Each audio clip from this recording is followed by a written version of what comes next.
Good afternoon to everyone here in Geneva. Good evening further east in India, and good morning to those of you joining us from the US. Welcome to the final session of today's discussion of the UNIDIR Cyber Stability Conference on the future of institutional dialogue. And we really are coming to the wrap-up of our discussion, what is the future for dialogue on ICTs and international security. Now, I'm not going to try to wrap up what has been a very rich set of discussions throughout the day, but I think it has been interesting just how unanimous the calls and the reiterance of the urgency of dialogue that we've heard from all the panels, I think, throughout the day. We've heard a lot about the scale of digital technology for our lives, our vulnerabilities to it, and how that will continue to grow, and how, therefore, the necessity and urgency of dialogue we heard about for confidence building, we heard about to promote shared understandings, to promote shared norms. We heard about exchanges of best practices, capacity building of states or communities that are coming a little bit more slower or at a more slower pace to the digital world. And we also heard then about that dialogue, to be relevant, also needs to look at policing those norms and how we think about the very difficult issues around attribution, around verification, around accountability. One thing that emerged very quickly in almost every panel was the near impossibility of dialogue that is not multi-stakeholder dialogue. We heard the point that when we think about protecting the public core of the internet, and when we think about protecting critical infrastructure that enables digital communication and connectivity, we heard from some sectors saying, well, most of that is owned by the private sector. We heard about the relevance of inclusivity. We heard about the importance of a broader range of actors to promote shared scientific knowledge and technical expertise, and to facilitate the participation of a range of actors, and particularly the more than the 3.9 billion people who lag behind in digital access in the world today that we heard. So the need there has been, I think, very much a theme that has come through today's, where the discussions have been around what forms of dialogue, who participates, how they engage. We heard about issues about when is it valuable to have multiple overlapping dialogue forums versus when do we want to synergize. We heard about what is the trade-offs between inclusivity and efficiency, and how are those trade-offs valuable or helpful for the purposes of legitimacy. We heard about different models. We heard models from the climate change panel in the UN. We heard models from the Programme of Action on Small Arms and Light Weapons as being possible ways that dialogue could look like. So we heard an enormous amount of still discussion on the how. And I think that sets us up very well for our final panel, which is really trying to not presume or preclude or presuppose the outcomes of ongoing intergovernmental discussions, but really to help us navigate the future of international dialogue and hear from a range of voices that can be useful for states as they discuss these in multilateral forums right now. For this panel, we're joined, as we have been throughout the day, by a group of people from around the world, the minority of which are here in the room with us in Geneva. So let me first extend my warm welcome to Ambassador Andrei Kryshki of Russia, who has joined us in person today. We're delighted to have Andrei with us here. He is Director of the Department of International Information Security of the Russian Foreign Ministry. Online, we're joined by Michelle Markov, no stranger to many multilateral intergovernmental processes. Michelle is Acting Coordinator for Cyber Issues at the US Department of State. And Michelle, we're delighted to have you here. Welcome today. Also from the United States, but from the other portion of the country, we're delighted to have Marice Chake, who's joining us as President of the Cyber Peace Institute based here in Geneva, but joining us from Stanford today. And then finally, last but by no means least, Ramanjit Singh Chima, Policy Director and Senior International Counsel at Access Now, and really one of the forefront of voices from civil society and activists on digital governance and technologies. So it's a great panel to help us wrap us up, and it's also a panel that can really help us reflect on some of the discussions we've had today and some of the debates that you have heard today. As with all our panelists, I'm going to start with the person in the room for the first question, but then I'm going to move to all our panelists. Please feel free, if you want to chip in on any question to our remote panelists, just put your fingers up, a two-finger, and I'll see you and bring you in. And then, of course, audience members, if you're coming in, if you're watching us from online, you see join the conversation, the slido.com to enter your questions. Those of you who are speaking or joining us from the floor, please feel free to pose your questions generally to the audience or to specific speakers. So, Andre, you've been here all day. You've heard these dialogues. And one of the things that perhaps hasn't come out so much is that this discussion about governance dialogues and discussion about institutionalized dialogues on cyber stability and cyber security is taking place against a backdrop of eroding dialogue between and among states in many, many different formats and different fields. So against that backdrop, what does the future hold for dialogue on ICTs and international security, both within and also beyond the UN? Well, thank you very much for inviting me to this very timely event. I'm honored to be here, and I'm really delighted by what I have already heard during today's discussions. It was fruitful, encouraging, and makes me a little bit optimistic, just a little bit.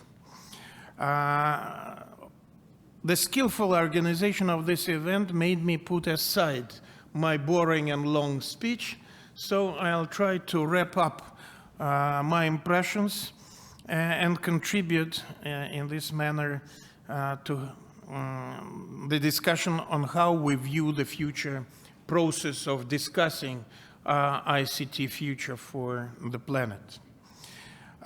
In my mind, and I start with a banal thing by saying that we have two pandemias. One is biological one, and the other one, which is tightly related to the first one, is a cyber pandemic.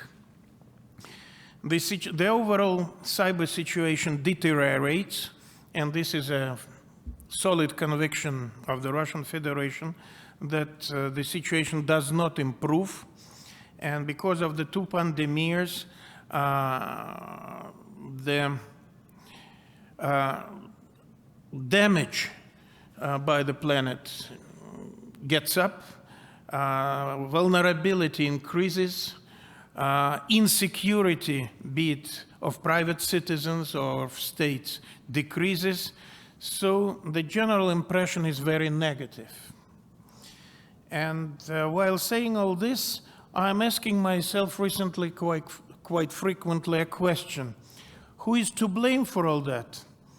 I look in the hall, I look on the screens, I see many friends of mine, tough negotiators, I see colleagues, and they're all experienced diplomats, ambassadors, ministers with fantastic education and experience in participating in all these discussions.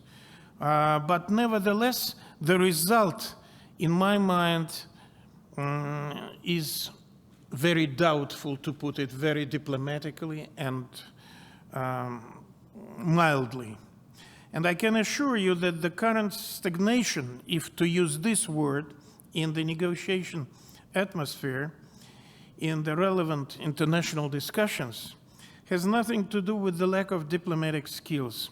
It is more because of political will and leadership. And in this regard, the state of things looks worst within the UN group of government experts, GGE, on international information security. The conclusions that I come to through today's discussion, and even before that, that we are not learning on our mistakes. We are wasting very valuable time, and then we pay for the results. It is very unfortunate practice. One of the major results that we have to come to is that all our negotiations, whatever format they might take, should be result-oriented. I would remind you that in 2017, after 2 years of endless discussions and conceptual deliberations, the group failed. No report was reached. And we took it for granted. So we cannot repeat this very important mistake. We cannot leave the situation deteriorate and not to try to save it. So every discussion, every negotiation should be result-oriented. Secondly, it is important to draw the line. What are we actually doing? There are two verbs in all languages. We negotiate or we discuss. These are two different words and phenomena behind them. We are spending a lot of time on discussions, but not negotiating. I do remember from my memoirs, and Michel Markov knows it, that when I was a chair of the group, I'm not criticizing all other chairs, but it comes from my memoirs, we set up a group consisting of a few countries who managed to negotiate, and we ended up with a good result, with a report. Now, we spend all the time dedicated to us through the UN opportunities to only discussing things. Thirdly, we discuss everything at one and the same time, and we're quite proud of it. We can be proud that this topic is so multifaceted, but we cannot do discussions and negotiation of everything at one time. We discuss capacity building, gender issues, human rights. These are incredibly important tracks. They should be solved and found proper solutions. But we cannot do it at one place by the same staff at one and the same moment. We start to forget that we overload the first committee boat, which is peace and security. We need to understand the priority of things, that if the major value to save the planet from all this cyber pandemic, we need not to overload the negotiation boat. We need to negotiate what was born within the framework of the first committee, that is peace and security as a priority.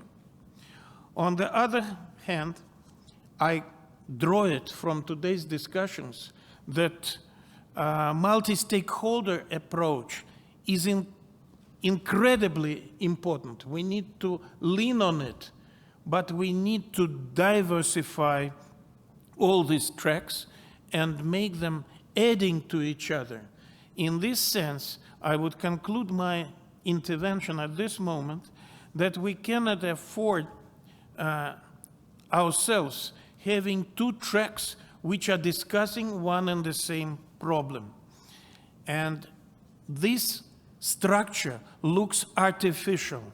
And I would say one gloomy thing to me, that while having these discussions within GGE, we're simply wasting time on trifles and not what is becoming very priority and important.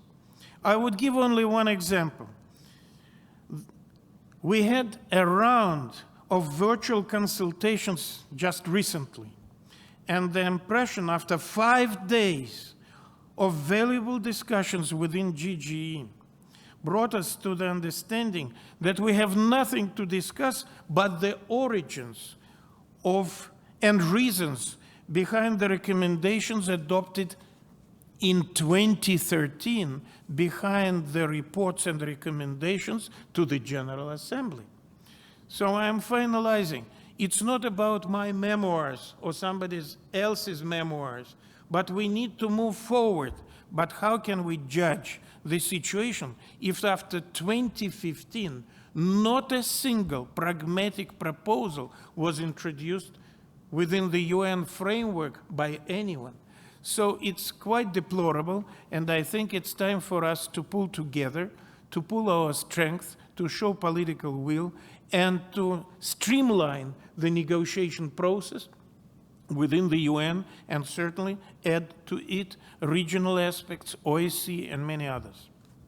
Thanks, Andrei, and thank you for perhaps recalling the urgency that we heard in some discussions, but in a way you answered the question, which is, how do we move forward on cyber dialogue when dialogue in other forums is difficult? You've illustrated, I think, that it also is impacted by those tensions and by those issues.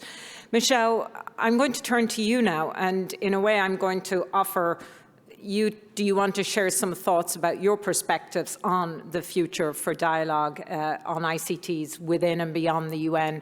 But also, if you could, to maybe answer this question that we've been grappling with throughout the day, which is the scope of dialogue on ICT, given digital technologies pertains to so many issues across the world and has so many connections to other issues, how we think about that when we think about dialogue.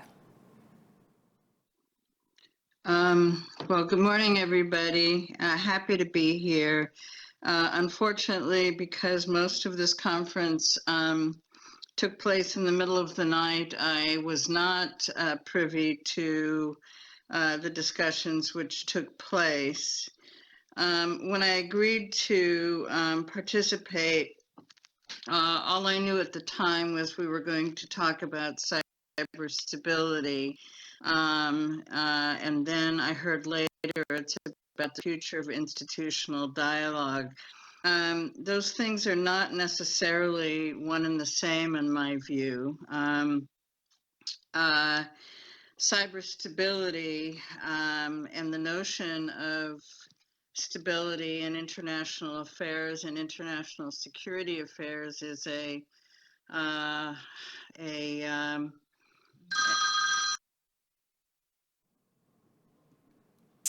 I think we've just lost Michelle there for momentarily. I don't know if she's going to come back for us, but perhaps if not, and while she gets back online, maybe I'm going to turn over to you, Marice. You've been an observer, you've been a participant as a member of European Parliament in dialogues for many years. How do you see the role of actors in this complex process, in this difficult moment of intergovernmental relations at the multilateral level? How can non-state actors and states actors other than states support and drive forward some progress in this space? Marice. Thank you so much. I think the absence of dialogue usually leads to worse outcomes, and so it should really create new urgency, especially when times are challenging. And I recognize that the times are difficult. Should we pause because Michelle is back, or should I continue? You continue, and then we'll go immediately to Michelle. Just want to be mindful. Okay, I'll be brief. So basically, I think that anyone who's doubting the use or the outcomes of dialogue should also realize that part of the result is the process, is really to avoid that people don't talk anymore, that states don't talk anymore, that they stand with their backs against each other. And I've always considered the appeal for a multi-stakeholder process as one of great ambition on the part of civil society, but also companies, to leave their mark on the outcomes of some of these dialogues. And while I believe that a big table is very important, I think we have to also move this discussion further and be very clear about multi-stakeholder dialogue to what end. Multi-stakeholders, stakeholders with which legitimacy, on behalf of whom. There can simply be a scale or a representation difference.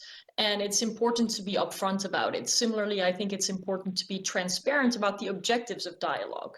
dialogue can be, an exploratory exercise in creating better understanding, or it can be a step towards negotiating for a very tangible outcome. And I do believe there's a lot of space for such tangible outcomes in the form of norms and respect for principles, as well as accountability when there's violations of these principles. Now, the UN specifically, I do believe, could play a larger role. There are, of course, many valuable areas where the UN has played a role, but perhaps now more than ever, the need to recognize the mutual dependence because of connectivity, to stand for the public interest and universal principles, cannot be taken on by any other organization than the United Nations. And I think there's still a lot of scope, and it's well articulated in the new ambitions and the roadmap of the Secretary General, to actually take a more significant role. And there I hope too that there will be a next chapter, so to say, in shaping this multi-stakeholder dialogue and process towards concrete results, but building on the universal principles that the UN itself was built on. I'll leave it at that for now. Thank you. Thanks, Marietje. We lost you briefly, Michelle, but I want to bring you in because my apologies. I had not turned my phone off, and I guess my office is calling me constantly now. So anyway, turn my phone off. I should not be disturbed for a while. What I was trying to say is that I'm very much interested in and supportive of the concept of cyber stability. The notion of institutional dialogue seems to be, from my mind, a supportive element. We are having an institutional dialogue. We've had an institutional dialogue since 1999 on these issues. They were carried for, the dialogue was carried forward under Russian volition for over 20 years in the context of the DGE. We now have the OEWG. There are a multiplicity of multilateral spin-offs in a variety of regional organizations that are very important about this. All of this hinges very specifically on the political will of the participants. Stability is a very fraught concept, and I think one that has been under threat in the last few years by key international actors. Do we want stability, or do they want instability? That is really the question. The motivation of the players and the relationships that they conduct with one another determine exactly what is possible, regardless of what institutional framework is chosen. Whatever bureaucratic process that goes forward is wholly dependent on, as Andre said, the political will of the participants. So I am far less interested in the ins and outs of the institutional framework than I am the heartfelt nature of the motivations of the players. I do agree that the function that we're talking about now, I believe First Committee activities, has been the unique and sole province of the focus of prevention of war. And it ought to remain exactly that. And since states are the key actors in that particular activity, it is states who have to take the steps necessary to prevent war, preserve stability, if that is a mutually held goal. With respect to Andre's criticism of the GGE, you know, it's frankly a newfound criticism.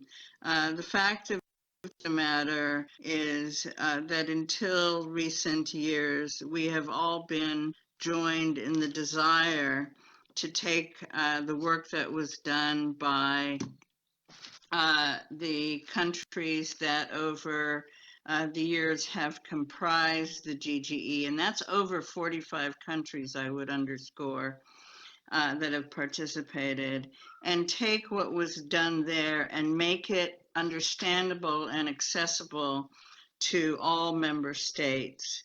And that is the focus of the current GGE, not to try to glom on additional norms and regulation and constraints on actions in cyberspace, but simply to describe to member states the reasons where and wherefore of why we did what we did and the ways of implementing these things. Together, the activities that have been outlined in 3 consensus GGE reports constitute what I believe and what we often call the framework of responsible state behavior. If we cannot coalesce around this simple activity, which we were frankly trying to do in 2017 as well, is to simply explain what it is that we did, you know, there is no useful future of institutional dialogue in the UN. It will be a series of small groups of competing goals that either try to open or suppress or implement whatever national goals that are there. To the extent that we can, however, view this as a truly inclusive international security problem where the goal is stability and an open, reliable, and inclusive cyberspace, then we will have success. And I think that the form and format will in fact find itself. I'm going to stop there. Thank you. Thanks, Michelle. So the idea that has come up that you've touched on, Michelle, is something about a clarification of the purpose and scope.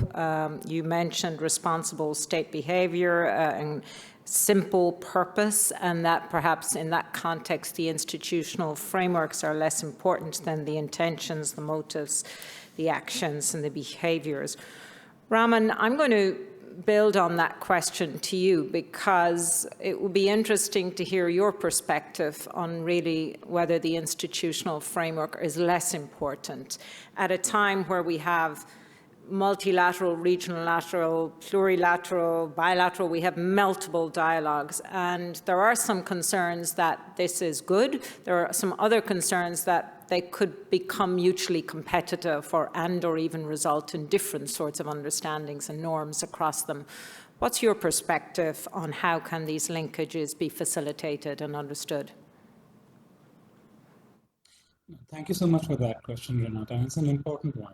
I think it's sometimes tempting to say, de-link the conversations, to say institutional questions are independent from non-conversations or enforcement conversations or even capacity ones.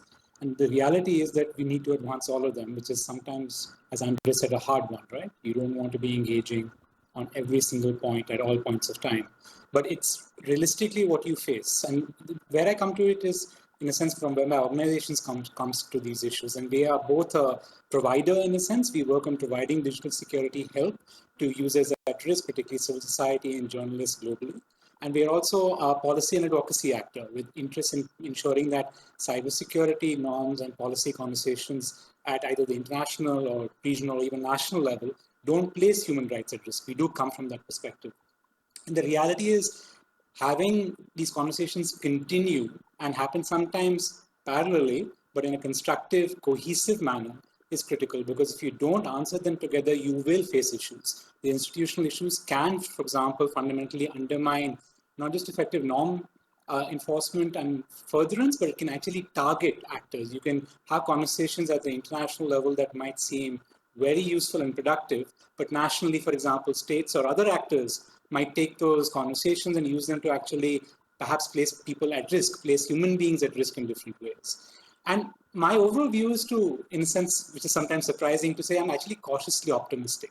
I know it's a hard, challenging conversation, particularly to the people, whether it's chairs of institutions such as, the work of Master Patriota or Master Oglaba or the OEWG delegates, but we're seeing progress happen. And sometimes I see my job to come in and say that that sort of hard work you're seeing going into this is worth it. Keep advancing it, because if you don't advance it, that sort of breakdown of conversation, breakdown of dialogue, even breakdown in identifying the questions that are still to be addressed, that's the most problematic one, because it does realistically place people at harm, at risk internationally, whether you're in Russia, India, Belgium, France, the United States, Costa Rica. These have real world implications. And our view also has been that you need to look at cybersecurity policy conversations at a tripartite level, 3 levels. So we say there are 3 principles of our policy approach, which is that these discussions need to be user-centric, and by the way, as far as possible, aimed at protecting and advancing human rights. Systemic, and I think that's a lot of what this conversation today has been about. And then also cybersecurity norms and policies that have been produced via pluralistic democratic processes that involve engaging stakeholders. We generally believe those result in better policies, but also it addresses the trust question, which I think we see as being a critical one, and one that, let's be honest, I think many of us recognize that there are gaps that need to be addressed there. And what I think that realistically means is that it has been good to even see multilateral conversation in this space, recognizing the limits of some of the multilateral frameworks. As a civil society organization, we're fully familiar with the limitations of being able to engage, of technical experts, not just ourselves, some of the people who directly provide cybersecurity assistance or know the problems that are there and the difficulty for them to engage in Geneva or New York on these issues. But now we need to keep advancing this. And what I'd probably suggest here is there are a couple of things. One, we need to ensure that some of these previous conversations and these institutional spaces that have come up, we should not let them regress. And what that means is we should not let there be a breakdown of conversations in the GGE, but also we should recognize some of the successes in the open-ended working group, as well as its failures. It is a limited space despite the fact that it's open to all states. It is very challenging sometimes for the people who states want to hear from, or sometimes, you want to know, speak truth to power in a sense, for them to be able to do that in the sort of framework that you see there. But you also see a recognition that there are spaces that exist. There are useful conversations there. For example, from the conversations about a repository of state practices on cyber policies and state behavior at the international level, we believe that's a good policy proposal that with changes and improvements could be a good foundation for further discussion and further effective reduction in mistrust and of lack of understanding between states. And even the recognition that the advancement of a human-centric approach to cybersecurity, let's not undersell that. If you were to say 2 or 3 years ago that states would repeatedly say that at a multilateral level, I would say that, well, that was being optimistic. And instead, we've seen that in the OEWG, even in conversations reporting out of the GGE and elsewhere. And that is a good step. And what that means is, it is good to be able to advance the institutional conversation about what discussion happens where. That is important. We need to keep ensuring discussion happens. So if something temporarily stops or breaks or can't happen within an institutional framework, perhaps it's good to supplement that. And we've heard some of those proposals here today or being discussed today at the UNIDIR conference about additional state political plans or plans of action, and there are good steps there. And what I want to leave you a little bit with is a recognition that these institutional issues and lack of involvement can place people directly at jeopardy. The inability to sometimes hear how security researchers and the human rights cybersecurity community is often placed at risk and is unable to advance holistic cybersecurity conversations, report vulnerabilities at the national level, that they're sometimes targeted by states, or just because states are unable to address issues with their legal development or capacity, it actually results in a less secure internet today. And that's something that we can't afford. And what that to me means is continue the institutional conversation. We have good places to be able to advance them. They are actions that might take place sometimes in a supplement to the UN system. I won't say outside of it, and that is a good thing by itself.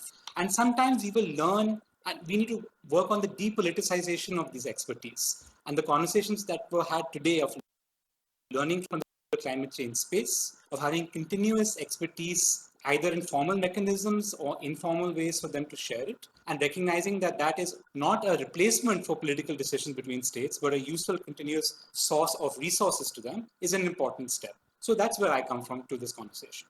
Thanks, Raman. And I'm struck at this point between, quite often when we have discussions about multilateral processes, it's the diplomats who usually line up alongside the defending the system and the fact that it needs to be slow, take its time and engage. And it's quite often the civil society actors or the outside actors that say, hurry up, or this process is too stately, or we need more success.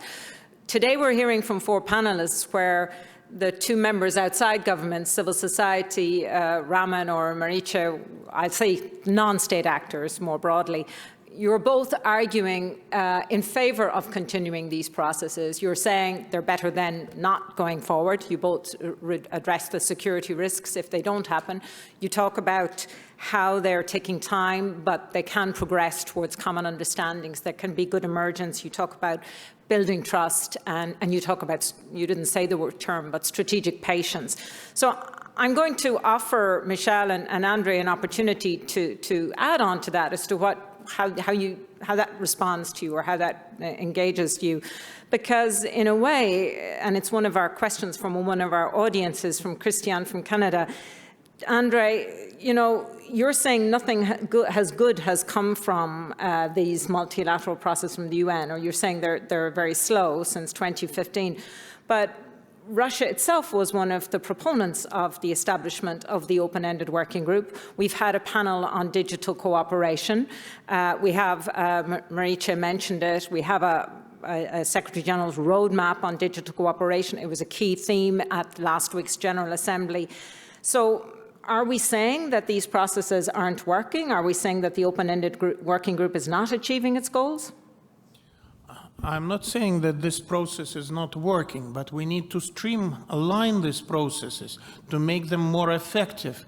We cannot waste time.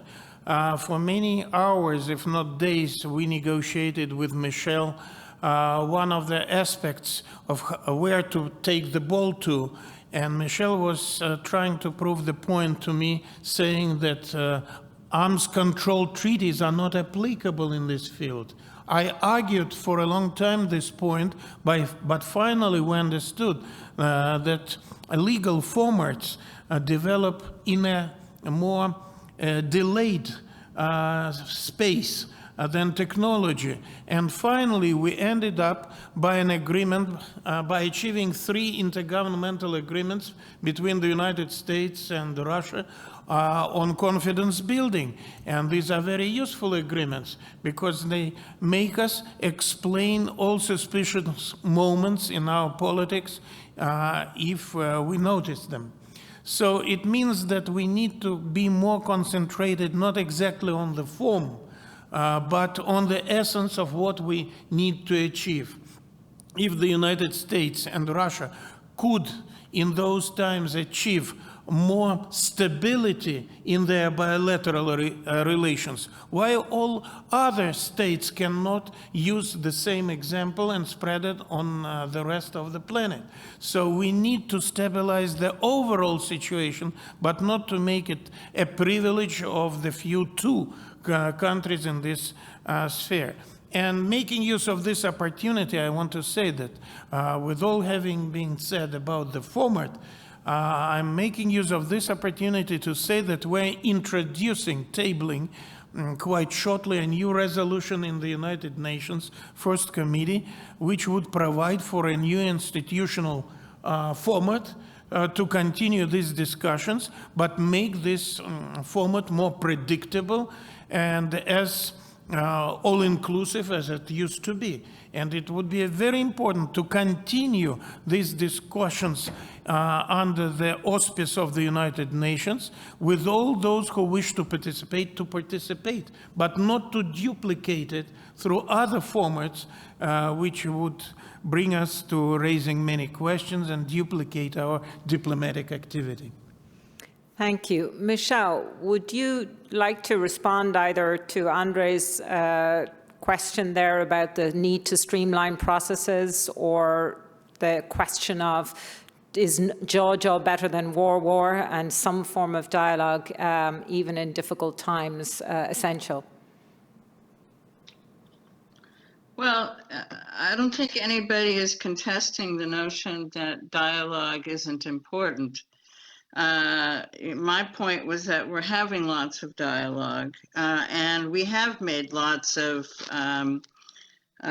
progress. 3 consensus GGE reports, all under Russian sponsorship, have led to a small, merry band of states having created a framework of responsible state behavior that the entire membership of the United Nations has looked to for guidance on how states should behave with regard to state-on-state behavior. That's a tremendous accomplishment. And the notion that it should stay a small province of states is not something supported by us. So ergo the effort in the current GGE to try to make the results of those GGEs understandable and accessible to all state actors, including with the notion that for those state actors who have not studied or do not have a position or an understanding of, for example, how the UN Charter or international law applies to state behavior in cyberspace, we have paid careful attention to issues of capacity building, issues of cert building, issues of confidence building measures, and how they can be promulgated more generally. So, I just don't accept the premise that we're not moving quickly enough. What has stymied us in 2017 is the efforts of some states to walk back commitments that they made earlier. So these, there have been political points of contention. I hope we can get beyond that. There's a whole world of prospects and possibilities for universalizing all of these things. So I don't know about streamlining. In terms of inclusiveness, I have no problem with the OEWG. We have taken a very positive approach, as indeed the prospect of it being a forum where that type of awareness raising that we are seeking to do through the more specific and technical aspects of the GGE can be promulgated to all 193 GA members. So again, I think we need to focus on completing and doing the work that we have committed to in the last couple of resolutions, both with respect to the GGE and with respect to the OEWG, and then see what else needs to be done. And at that point, I think we can, once we have the full set of recommendations from each forum, we can then move forward on figuring out how to best bring, all states along in terms of their requirements and development goals. Thanks, Michelle. I don't want to make this discussion only about the perspectives of one body versus another, but I do have a question from the audience, so I'm going to turn to that, and then I'd like to turn to Raman and Maricha about some questions about how to better engage non-state actors. But it's a question, Andre, to you, and it's really building on Michelle's point about that states have decided a set of processes and whether those should be completed before we move on to deciding on a next step, noting that that would require a consensus report. The question is, Andre, you said we need to streamline the two tracks, and lots of good ideas came up in this discussion today. How do you think we can best streamline these two tracks, bearing in mind the need for consensus support across all member states? I think we need to streamline the agenda of our discussions to make them more specific and concrete and make them less ideological. They should be based not on exchanging of fake accusations, but on really desire to work out a vocabulary of what is permitted and not permitted in the international relations. For example, we said many times that international law is applicable, but during all these sessions and after sessions, we never spelled out how it is applicable, what specific international instruments should be used and how they should be used. And every time when Russia, China, or somebody else is bringing up this issue to spell out, tell us, what do you mean by this? It is all taken into endless discussions of generalities, and it is not describing the concrete situation in specific areas. So that is why it is even hard to say whether the use of ICTs technologies, is it an act of aggression under the United Nations Charter? Is it admitted like this, or it is not? And we have a discussion instead of a very streamlined answer to it. But it is a crucial issue for the entire world community. Is it an aggression? What form ICT, the use of ICTs, is taken as an act, as a malicious act? And when it becomes a violation of international law, when it becomes a violation of national sovereignty.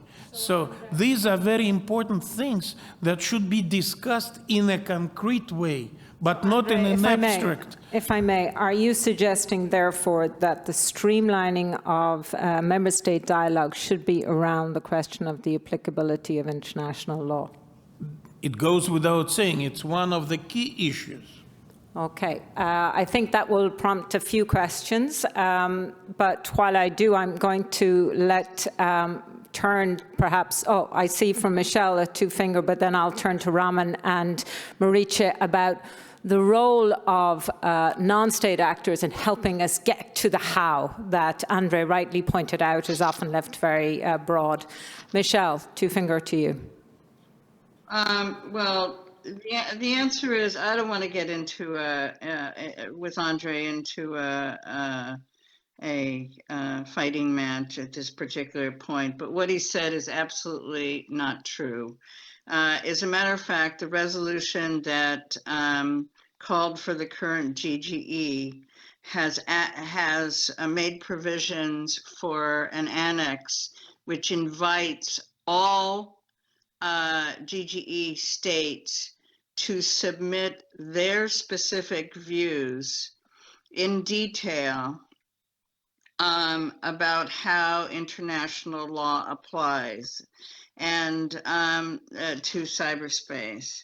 The call for, so this is not a negotiated outcome. This is each state can make its own views known to others. And while I am not an international lawyer, and this is not an international legal forum. The fact of the matter is there are no UN state has exactly the same view of how international law applies even to kinetic warfare.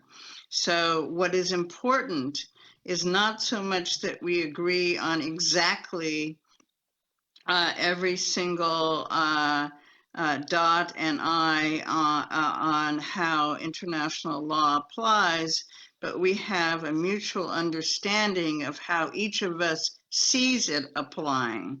And indeed, the GGE makes provision of that so that states are not forced into a position of trying to negotiate on something that they are not willing to negotiate on. Yet at the same time, we can all understand how one another might view the context and the nature of a cyber attack. So, now we are getting into what I would call weeds. But there is no streamlined way of looking at international law but until we each share our views, it's very hard to see any way of coming to any common set of understandings, if that is ultimately the goal. Thank you. Thanks, Michelle. I am very conscious that we're mixing up streamlining of processes and streamlining of substance and agenda. And I think it's important that we detangle those a little bit. So I will come back to that at the end. But I am conscious we've got a few questions here from other participants. And I also wanted to come back to Raman and to Marice on this question of, yes, as we've heard, the open-ended working group, but also other processes have begun to explore ways to engage non-state actors, the perspectives of industry, the perspectives of civil society, and we heard a lot about that today and why it's important. But you said, Raman, it's not always so easy. Do you have one or two practical suggestions on how multilateral processes, whether in the UN or outside, could facilitate some of that participation? You've heard some of today's discussions and you've worked on that yourself. And Marice, from a perspective of feeding that in from a civil society perspective, do you have some concrete ideas onto how to engage on that or how to facilitate that? Raman, to you first. Thank you, Renata. This is the sort of question that, of course, gets people to provide laundry lists of procedural or other convening recommendations, but I'd probably give a couple of top-level ones. I think at the multilateral level, especially for the OEWG, but even sometimes other related processes, we do need to look at carefully the Ecosoc accreditation requirement and the process and how it works. We're an Ecosoc accredited organization. It makes our engagement with these issues tremendously easier, but for many of our peers and allies, sometimes people who, frankly, I would say, even know more about a particular detailed subject, it really makes it difficult for them. And in particular for organizations in the global south, it makes it even harder for them to engage, and it reduces trust in these conversations. We've seen innovative approaches to engage with this. You saw the informal intersessional at the OEWG, chaired by David Coe of Singapore, which was fantastic just to be able to provide that level of expertise and what I would call the hallway track diplomatic channel, right? People being able to see outside on what's realistically happening, be able to talk about other collaboration, not necessarily what's even there officially on the record, but that sort of useful, realistic assessment of information to critical stakeholders is an important one. I think you can see more useful, perhaps guidance to the regional organizations as well, when they organize some of these discussions to support not just the OEWG, the GGE, but even others as well. We must recognize that not all regional organizations are, of course, the same in terms of capacity, but also that they have different philosophies and approaches. Sometimes these are very new things for them, and sometimes concrete guidance on how to engage the technical security research community, but also those who do, civil society, incident response, or even other organizations would be useful, because it's not just about saying consult regionally, but advice and ways to be able to do that. And we have seen that in other spaces, right? And lastly, of course, is the tabula rasa point, right? That these aren't new things always. This is building on fields and fields of knowledge. And that's why continuing that sort of very frank assessment with people in the humanitarian law, human rights law, more broader international law space, being able to speak and comment without binding states, but that information to be made available for more repositories of information to be accessible for people is critical. It's boring topic sometimes, but it really starts fleshing out gaps, not just in capacity, but understanding. And those are steps we need to significantly advance, and in manners that people trust it, whether it's through UN agencies or the UN or the First Committee processes or elsewhere, because voluntary initiatives are important, but you need some of this to sometimes be, if not on the record, linked to the record. Thanks, Raman. Maricha, you're part of an organization that has worked to advocate to multilateral processes. You see the issue as not just a democracy or legitimization, but also some of the technical know-how that non-state actors bring, including to very difficult questions. Raman said some very technical questions, but also legal questions. What's your perspective on what works and how can that be facilitated? Well, I think we must also recognize that a number of non-state actors also themselves are offering solutions for a number of these challenges. I mean, I serve as president of the Cyber Peace Institute, where we try to, one, humanize the discussion about cyber, which I think remains extremely important also for that political will that was mentioned so often. If there is a big distance between what, officials in meeting rooms are talking about vis-a-vis the harms that people are feeling, and especially because it's technical topics, it may require some, educating of people of why it matters to them what is being negotiated on the multilateral level. So bridging that gap is really important. So I think this challenge of showing that cyber is about people, that the risk is real, that is not some abstract sort of risk that we're facing, but that is very real, that it touches people's rights, people's interests, people's well-being. We've seen that more than ever during the COVID crisis, where hospitals are attacked for a variety of reasons, labs where vaccines are developed are attacked for a variety of reasons. And, there may be geopolitical motives behind it, there may be criminal motives behind it, but at the end of the day, people suffer. And I think that that's something that needs to be spotlighted more. And we've been happy to brief the open-ended working group and to share our knowledge. But a lot of work goes before that in creating a critical mass also within civil society. And that would be a recommendation I want to share also as a previous politician. I think it really helps for civil society to have a positive agenda for change where they work together, because sometimes there could be a bit of competition between civil society as well. It's understandable, but it doesn't always help to have that clear public interest voice represented, which is under attack globally anyway.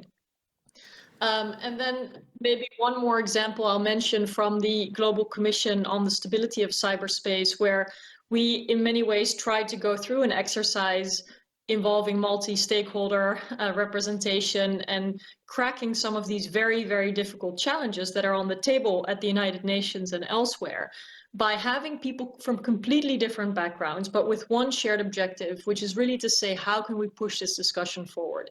And that's where recommendations, and I was happy to hear you mentioning it on non-attack of the public core of the open internet, where the mutual dependence is significant, and a number of other norms on non-tampering with technologies, integrity of supply chains, non-intervention, translated to democratic processes. So I think that some non-state processes can also pave the way for state processes in doing some of the thought exercises, some of the coalition building, and some of the ideas development, which is sometimes at a tension with the strict political space that state actors might have, even though the need for connecting the dots and for having such a view of what is possible on behalf of a number of stakeholders can be helpful for the debate. At least that was the intention, and I hope that it has contributed in that way. Thank you. And also, Maricha, articulate and amplify some of the findings of multilateral processes, because some of the norms you suggest are norms that came out of previous GGEs. So it can be definitely a two-way discussion. I have a question for general to the audience. So I'm going to put it out there, and if anyone would like you to take it before we have a final opportunity for final wrap-up points. which is, can the international community learn from multilateral experiences like the establishment of the International Civil Aviation Organization for cyberspace? What is the main barrier to that? I don't know if anyone would like to draw on the ICAO experience as to being relevant for multilateral experiences in cyberspace. Comments? Questions? If I don't have any takers to that, sorry to the presenter of that question. We have another question linked to this question of applicability of international law in cyberspace, which would be, what would be the role of non-state stakeholders in a narrow discussion on the applicability of international law in cyberspace? I know that there's plenty of non-state actors who believe themselves able to speak on international law, including the ICRC and others. But Maricha, do you want to take a go at that one? Maybe I'll zoom in on one specific set of non-state actors, just because there's so much to say potentially, but I think that the role of the private sector deserves more attention. There is a clear opportunity for private sector actors to align their behavior much more stringently to international law. And I think it would be a huge help to advance that agenda and to really consider the significance of some of these principles as well as accountability in that space. And I feel like to some extent private companies have almost evaded some of these very important principles by operating globally, being based elsewhere territorially, and therefore having sort of a hands-free approach when something went wrong. And I do believe that there's a lot of room for improvement there. So that's just one suggestion. Thank you. Andre, Raman, Michelle, do you have thoughts on that question? Well, coming back to what Michelle mentioned about annexes to the resolution, formerly a Russian resolution, now it is American resolution. She didn't mention that these annexes would be national statements, national positions. So in this regard, I would say, how can we imagine driving traffic rules when everyone has national understanding how to drive cars, let's say in Switzerland, with all due respect? It would lead to a mess. That is why we not as much need this understanding of national positions, which is very important. We need to take them into consideration. But we need, as I said from the beginning, to negotiate common understanding, what is permissible and what is not permissible within these frontiers or territory or globally. So in this sense, it is not a cure of a cyber disease by having these national annexes. We can get them without even a report. We can exchange these views nationally, bilaterally, or through regional organizations. We need a compromise reached. Compromise, in my understanding, means concessions from all of us, not just the ones who drive tanks in the streets of Geneva. They can afford more than those who drive even Mercedeses. So let's unite this understanding of equality in the streets of this God-blessed country and throughout the planet. So we need to come to terms, but not to try to reserve for next 5 years, again, endless discussions, which would end up with national statements. We already had this experience. So now we need to reach a real solution to the issues. Do we have a final remarks from Michelle or Raman? Do you want to take a hit at that question? Raman, I see you have your finger up.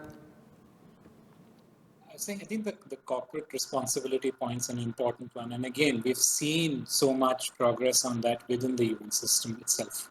You've seen the recognition with, for example, in the international human rights law, about the applicability of the right to privacy in the digital age, as well as specific guidance and commentary about the right to free expression and its implications on a range of technologies, including cybersecurity technologies, encryption, for example. That guidance is concrete, useful, and in fact does impact what companies do.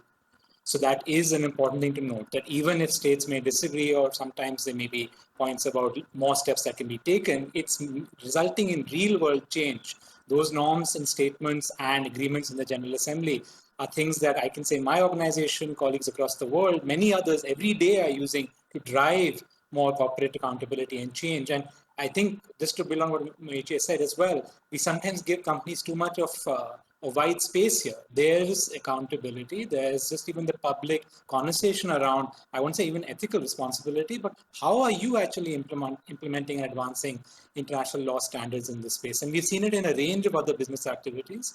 We've seen the work that the business and human rights community has done to apply and further this. The ICRC has also brought these conversations to many other private actors that can have international humanitarian law implications of their private sector activity. Let's continue that. And like, again, as I said, let's learn from what's there, because nothing's perfect. We can advance it. And when we encounter something that's a solid wall, then we can see about tearing that apart. But at least we're seeing that sort of clear guidance from other spaces. And that's why sometimes that conversation around the international human rights community's lessons about digital rights and its lessons for state responsibility on their cyber activity is a useful one to continue going at, because they are closely and deeply linked. And I think we can build a stronger house built on those two close linked foundations. Thanks, Raman, and thanks for bringing us back about the interlinkage between discussions on the ICTs and international security and some of those other parallel processes taking place at the multilateral level. Michelle, do you have some thoughts in concluding that you'd like to share?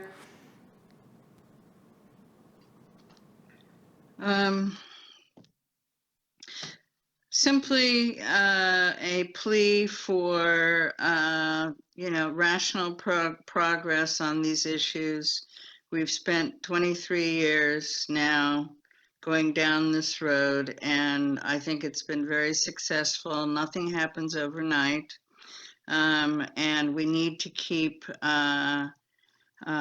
plodding on with political will and goodwill, and hopefully we can approximate something called cyber stability sometime in the future. I'll leave it at that. I find it an interesting conclusion to where we stand in, because in a way, I think we're hearing some of the same themes come from many of you about how the scale and scope of digital relevance across the board, and yet to progress we need some concrete discussions, we need progressive discussions, we need inclusive discussions, and we need to build incrementally on what we have.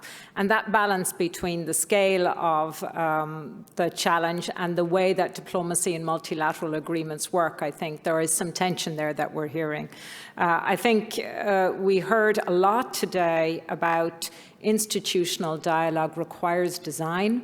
It requires conscious thinking about where, what, how, who, and to really make it work. And at the same time, we also heard today in this afternoon's panel points about that the most important thing is the intention, the political will. Where there is a desire to reach agreement, perhaps the institutional framework may not be as critical. So I think there aren't resolutions on these issues, but I think they reflect just how complex the space is that we're trying to get to. I think what we're also hearing is that this is a debate about institutional dialogue and cyber stability is first and foremost at the UN level a debate about responsible state behavior in cyberspace. But I think what we're hearing is that that's not a debate only for states by states, but it's a debate in which multiple actors have a voice, not just out of democracy, legitimization, sharing, transparency, but also because of technical knowledge, capacity, know-how, and perhaps helping us get to a more progressive understanding of our common positions. We have certainly heard a degree of impatience. We heard it this morning about people saying the urgency of COVID versus the sort of stately nature of multilateral processes.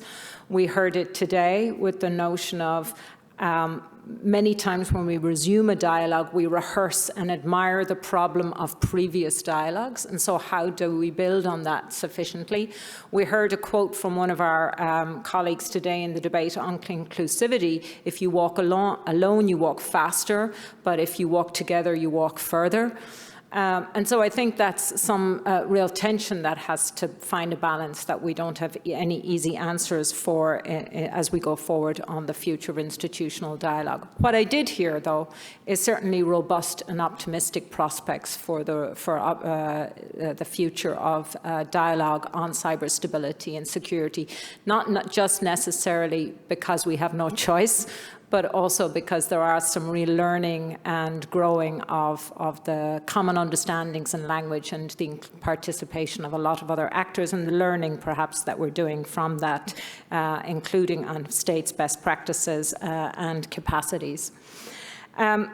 The good thing about a UNIDIR dialogue is that we don't need answers. We're really just trying to facilitate some of those discussions and highlight the relevant points that we think comes out of that. It's for member states right now, in this immediate next few days, to continue those discussions in the open-ended working group and subsequent the group of government experts that has been discussed so long.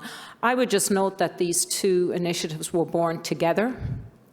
They are twins to some extent, in so much as they grew out of a similar first committee process. And it would seem to me that the health of one will be required for somehow the other to grow along side by side. So that's an interesting dilemma of bringing up baby, but bringing up twins. I think I want to just now say thank you very much to all of you. It's been an interesting experiment for us to try to do in-room and out-of-room remotely.